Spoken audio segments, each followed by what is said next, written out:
صدر Trump NATO کے ایران جنگ میں شامل ہونے سے انکار پر مایوس، کہا امریکہ یورپ کا دفاع کرتا رہا، آج امریکہ کو نیٹو اتحادیوں کی ضرورت پڑی تو کوڑا جواب دے دیا۔ وائٹ ہاؤس میں پریس کانفرنس سے خطاب میں کہا کہ اتحادی ممالک کا رویہ مایوس کن رہا، امریکہ کو اب کسی کی ضرورت نہیں ہے، نیٹو احمقانہ غلطی کر رہا ہے، ہمیں نیٹو کی ضرورت نہیں لیکن انہیں خطے میں ہونا چاہیے تھا۔ برطانوی وزیر اعظم نے پہلے انکار کیا، پھر 2 طیارہ بردار جہاز بھیجنے کی حامی بھری، میں برطانیہ سے خوش نہیں ہوں، خطے سے فی الحال جلدی نہیں نکلنا چاہتے جب تک ایران کا خطرہ ختم نہیں ہو جاتا۔ جو کین کے استعفے پر صدر ٹرمپ نے کہا کہ سیکیورٹی کے معاملے میں جو کین کمزور آدمی تھا، وہ ایران کو خطرہ نہیں سمجھتا تھا، اس لیے اچھا ہوا اس نے استعفیٰ دے دیا۔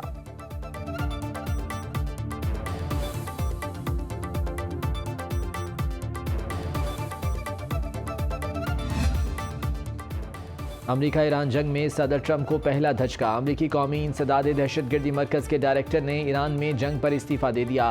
جو کین نے ایران کے خلاف امریکہ اسرائیل جنگ پر استعفیٰ دیا۔ ایران پر امریکہ کے بلا جواز حملے کو بے نقاب کرتے ہوئے استعفے میں کہا کہ میں اچھے ضمیر کے ساتھ ایران میں جاری جنگ کی حمایت نہیں کر سکتا، ایران سے امریکی قوم کو کوئی خطرہ نہیں ہے، یہ واضح ہے کہ ہم نے یہ جنگ اسرائیل اور اس کی طاقتور امریکی لابی کے دباؤ کی وجہ سے شروع کی۔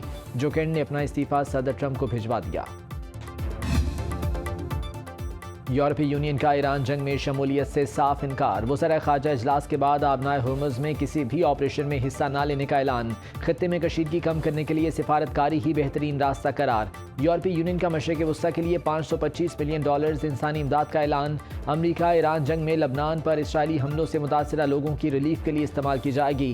یورپی یونین کی انسانی حقوق کمیشن کی قائم مقام سربراہ حاجہ الحبیب نے کہا کہ یورپی یونین جنگ سے متاثرہ خطے کی امداد کے لیے مسلسل آگے بڑھ رہی ہے۔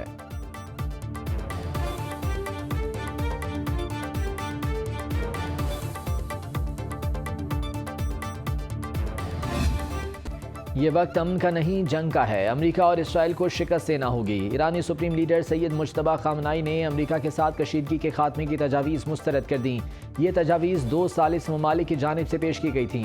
سید مجتبیٰ خامنائی نے کہا کہ امریکہ کو ایران کو پہنچنے والے نقصانات کا ہرجانہ ادا کرنا ہوگا۔ اسرائیلی وزیر اعظم نیتن یاہو کا ایران کی سپریم نیشنل سیکیورٹی کونسل کے سربراہ اور پاسداران انقلاب کے چیف علی لاریجانی کو شہید کرنے کا دعویٰ۔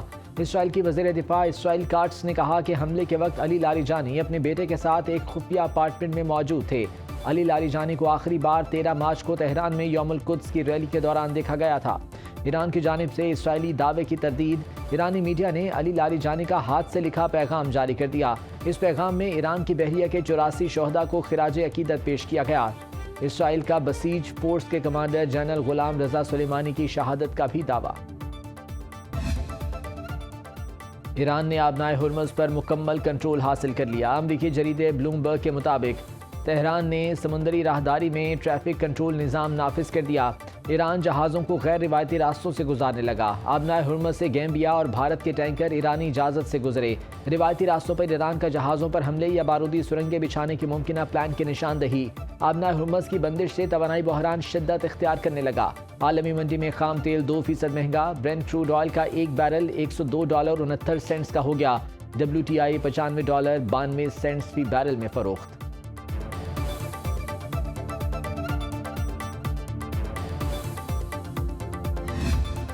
ایرانی پاسداران انقلاب کی جانب سے آپریشن وعدہ صادق 4 کے تحت حملوں کی 58ویں لہر، پاسداران انقلاب کے اسرائیل اور خطے میں امریکی فوجی اڈوں پر بڑے پیمانے پر میزائل اور ڈرون حملے۔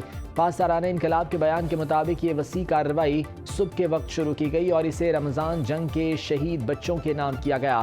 بیان میں کہا گیا کہ یہ حملے خاص طور پر مناب اسکول واقعے کے متاثرین اور حالیہ کشیدگی میں جاں بحق ہونے والے 3 روز کے بچے مجتبیٰ کی یاد میں کیے گئے۔ پاسداران کے مطابق اس آپریشن میں انتہائی درست اور بھاری میزائلوں کا استعمال کیا گیا، جن میں 2 ٹن وزنی وار ہیڈ سے لیس خرم شہر میزائل، متعدد وار ہیڈز والے قدر میزائل، جدید فتح اور خیبر شکن میزائل شامل ہیں۔ اس کے علاوہ فتح اور قیام جیسے درمیانی فاصلے کے میزائل اور بڑی تعداد میں خودکش ڈرونز بھی استعمال کیے گئے۔ حملوں میں مقبوضہ علاقوں کے شمالی اور وسطی حصوں میں متعدد اہداف کو نشانہ بنایا گیا، جن میں نہاریہ، بیت الشمس، تل ابیب اور مغربی بیت القدس شامل ہیں۔ ان کارروائیوں میں خطے میں امریکی فوجی تنصیبات کو بھی نشانہ بنایا گیا۔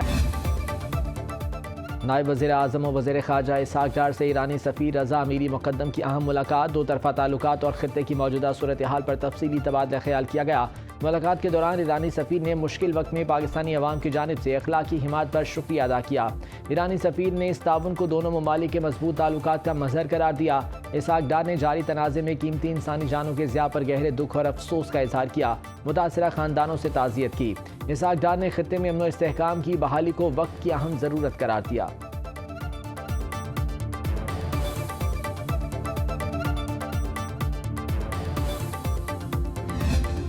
پاکستان کی انسداد منشیات مرکز کو نشانہ بنائے جانے کے جھوٹے افغان دعوے کی تردید۔ اے آئی سے تیار کردہ مصنوعی کلپ فیکٹ چیکس کا سامنا نہ کر سکا۔ وزارت اطلاعات کے مطابق نشانہ بنایا گیا فینکس کیمپ عسکری دہشت گردی کے لیے گولہ بارود کا ذخیرہ ہے۔ افغان طالبان جس مقام کا دعویٰ کر رہے ہیں وہ فینکس کیمپ سے کئی کلومیٹر کے فاصلے پر واقع ہے۔ اصل ہسپتال ایک کثیر المنزلہ عمارت ہے۔ نشانہ بنائے گئے عسکری دہشت گردی کے ڈھانچے کی نوعیت اس سے مختلف ہے۔ فرق سے حقیقت اور جھوٹ واضح ہو جاتا ہے۔ مبینہ انسداد منشیات مرکز کو فوجی کیمپ میں مہلک گولہ بارود کے ذخیرے کے ساتھ کیوں رکھا جائے گا؟ اس سوال کا جواب بھی تاحال سامنے نہیں آیا۔ وفاقی وزیر اطلاعات عطا تارڑ نے کہا کہ پاکستان نے ان تنصیبات کو نشانہ بنایا جو دہشت گرد گروہوں کی معاونت کے لیے استعمال ہو رہی تھیں۔ طالبان حکومت کے جھوٹے دعوے افغان عوام اور دنیا کو گمراہ نہیں کر سکتے۔ افغان طالبان نے اپنی ہیرا پھیری پر مبنی پوسٹ حذف کر دی۔ پاکستان کا آپریشن غضب للحق جاری۔ پاک فوج نے تورخم سیکٹر میں افغان طالبان پوسٹ کو نشانہ بنایا۔ کابل میں منشیات بحالی مرکز پر حملے کا دعویٰ ان کی طرف سے آ رہا ہے جو مسجدوں پہ حملے کراتے ہیں۔ وزیر دفاع خواجہ آصف کا ایکس پر پیغام، کہا جو لوگ نمازیوں کو شہید کرتے ہیں، نہتے شہریوں، مارکیٹوں، سکولوں کو نشانہ بناتے ہیں، وہ ہم پر الزام لگا رہے ہیں۔ معصوم بچوں کو خون سے نہلانے والے منشیات کی سمگلنگ جن کا ذریعہ آمدن ہو وہ ہمیں انسانیت سکھا رہے ہیں۔ احسان فراموش لوگ اس ریاست پر حملہ آور ہیں جس نے 50 سال سے ان کو پناہ فراہم کی ہے۔ یہ وہ لوگ ہیں جو اپنی کمٹمنٹ پوری نہیں کرتے، اربوں روپے کمٹمنٹ پوری کرنے کے لیے تاوان مانگتے ہیں۔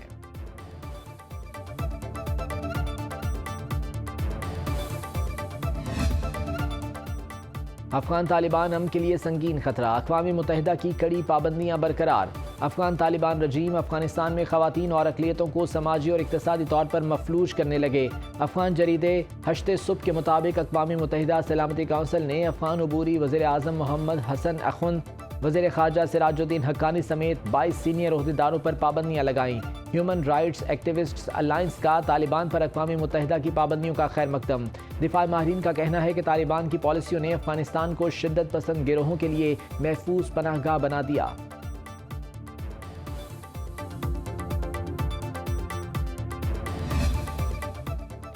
جس ملک سے خارگ پر حملہ ہوگا اس کی آئل تنصیبات کو نشانہ بنائیں گے، ایران نے خبردار کر دیا۔ ایرانی افواج کے ترجمان برگیڈیئر جنرل ابو الفضل شکارچی نے کہا کہ ایرانی فوج جب وارننگ دیتی ہے تو اس پر عمل بھی کرتی ہے۔ امریکہ کو ایران پر حملے کے لیے اپنی سرزمین کے استعمال کی اجازت دینے والے پڑوسی ممالک کے توانائی کے مراکز تباہ ہو سکتے ہیں۔ امریکی صدر ایران کے خارگ جزیرے پر تیل کے ذخائر پر حملے کا اشارہ دے چکے ہیں۔ اس جزیرے کے ذریعے ایران کی 90% خام تیل کی برآمدات ہوتی ہیں۔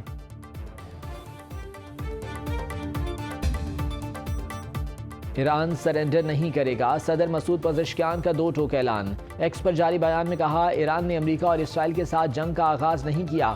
خطے میں ایران کے خلاف امریکی فوجی اڈوں کا استعمال بند ہونا چاہیے۔ امریکہ ایران اور ہمسایہ ممالک کے درمیان تعلقات خراب کرنا چاہتا ہے۔ ایران کے خلاف صہیونی اور امریکی جارحیت روکے بغیر خطے میں امن ممکن نہیں۔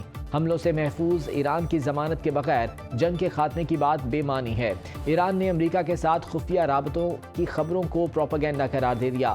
وزیر خارجہ عباس اراغچی نے امریکہ سے حالیہ رابطوں کی خبروں کو مسترد کر دیا۔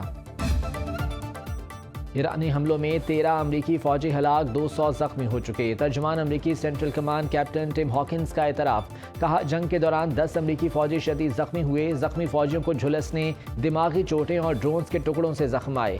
Chairman joint chief general Dan Caine نے کہا کہ امریکہ کا زیادہ تر جانی نقصان ایرانی ڈرون حملوں سے ہوا۔ ایران کے خلاف فوجی طاقت کے استعمال سے پہلے کیا منصوبہ بندی کی گئی؟ امریکی خارجہ امور ہاؤس کمیٹی نے وزیر خارجہ اور وزیر جنگ کو طلب کر لیا۔ مارکو روبیو، ہیگزیت، سٹیو وٹکوف اور جیریڈ کشنر کی طلبی کے لیے صدر ٹرمپ کو خط۔ ڈیموکریٹ سرکار کا ایران جنگ سے متعلق فیصلوں، سفارتکاری اور منصوبہ بندی پر گواہی دینے کا مطالبہ۔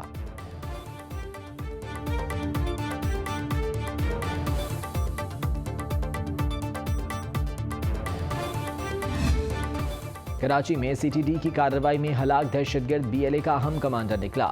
بلوچستان لبریشن آرمی کے خلاف آپریشن میں سی ٹی ڈی نے گرفتار دہشت گردوں سے معلومات پر مشتبہ ٹھکانے کا محاصرہ کیا۔ دہشت گردوں کے ساتھ فائرنگ کے تبادلے میں 4 انتہائی مطلوب دہشت گرد ہلاک ہوئے۔ ہلاک دہشت گردوں میں سے 3 کی شناخت ہو گئی۔ انٹیلیجنس تحقیق کے بعد ہلاک چوتھے دہشت گرد کی شناخت بھی کر لی گئی۔ چوتھا ہلاک دہشت گرد کلعدم بی ایل اے کے الفتح اسکواڈ کا اہم کمانڈر سہیل بلوچ عرف گرگ تھا۔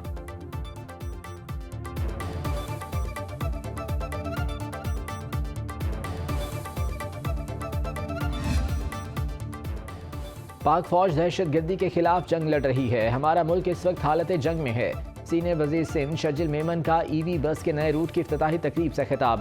کہا مسلح افواج طالبان رجیم کے خلاف نبرد آزما ہیں۔ فورسز دہشت گردی کا مقابلہ کر رہی ہیں۔ کسی ملک میں ہمت نہیں کہ پاکستان کو میلی آنکھ سے دیکھے۔ سب جانتے ہیں پاکستان ایٹمی طاقت ہے۔ ہمارا دفاع مضبوط ہے۔ اس کا کریڈٹ ہمارے قائدین کو جاتا ہے۔ ٹرانسپورٹ کے شعبے میں بہتری کے لیے اقدامات کر رہے ہیں۔ میگا پروجیکٹس پر کام جاری ہے۔ عوام سے کیے وعدے پورے کر رہے ہیں۔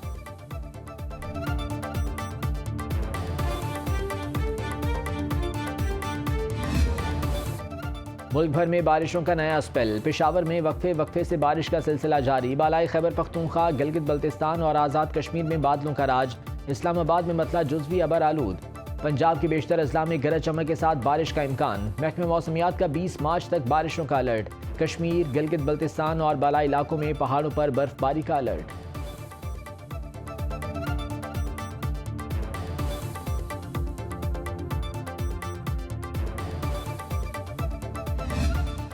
پیٹرولیم قیمتوں میں اضافے سے ہر شے مہنگی۔ غریب کے لیے عید کی شاپنگ محال۔ فیصل آباد میں شہریوں نے سستے کپڑوں کے لیے لنڈا بازاروں کا رخ کر لیا۔ لنڈے میں 500 سے 1000 روپے تک کے سوٹ دستیاب۔ بچوں کی کپڑے اور جوتوں کے ساتھ کھلونوں کی ڈیمانڈ۔ مہنگائی کی وجہ سے والدین کے لیے عید پر بچوں کو راضی کرنا مسئلہ بن گیا۔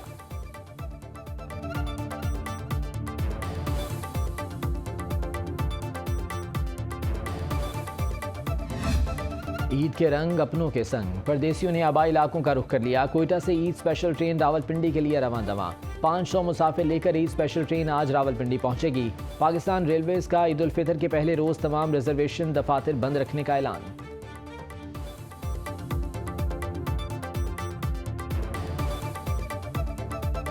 انڈونیشیا کے دارالحکومت جکارتہ کی مسجد استقلال فن تعمیر کا اچھوتا شاہکار۔ اللہ کے اس گھر کو جنوب مشرقی ایشیا کی سب سے بڑی مسجد کا اعزاز حاصل۔ بیک وقت 1,20,000 نمازی سجدہ ریز ہونے کی گنجائش۔ 7 داخلی دروازے اور دیواروں پر آیات مقدسہ توجہ کا مرکز۔ ہر دروازہ اسماء حسنہ سے منسوب۔